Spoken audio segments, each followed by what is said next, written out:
My name is Theodora Soder, and this is the Salt Lake Tribune's Daily Buzz, a daily video series where we bring you a story of the day.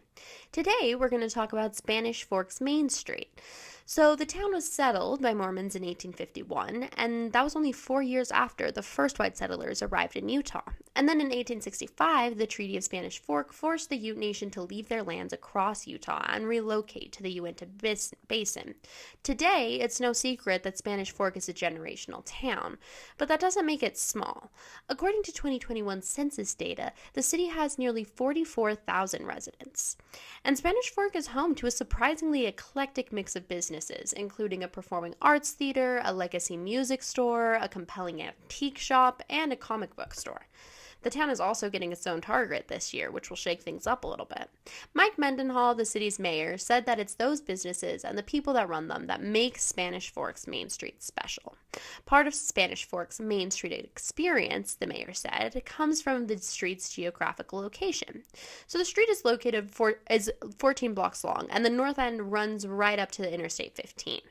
That makes Spanish Fork a stopover town, with semi-trucks frequently rushing through, making Main Street not extraordinarily pedestrian friendly.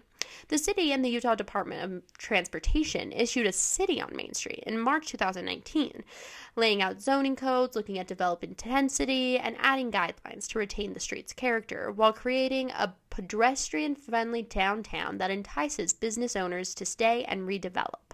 Some of that is underway, Mendenhall said. The city is putting up signs, banning U-turns, limiting the places drivers can make left turns, and even adding medians to improve pedestrian safety. The walkability of it is something we're really trying to protect and then grow as well, Mendenhall said. But the traffic and lack of walkability is proving to be a challenge for Spanish Fork locals and businesses alike. Locals kind of avoid downtown because the traffic moves so fast that it's dangerous, said Derek Brunage, who owns a bowling alley in Spanish Fork. It's a fine balance, Mendenhall says, between growing the town and keeping it tied to its origins. Finding that balance is becoming a bigger challenge as development continues. Locals can go to a big box store or hop on the interstate and be in Provo within minutes. Spanish Fork's Main Street, in some ways, has stood the test of time, but it's no longer the only place in town.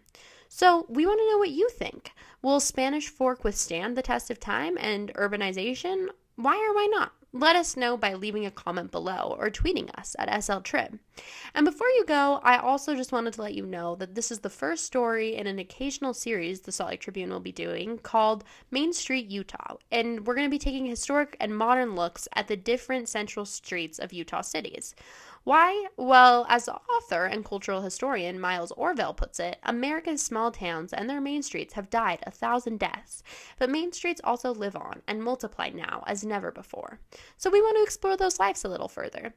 If you would like to see a street in your Utah city covered in the Salt Lake Tribune's Main Streets Utah series, fill out the form at sltrib.com. And if you want to watch the Daily Buzz as soon as it drops each morning, be sure to subscribe to our YouTube channel.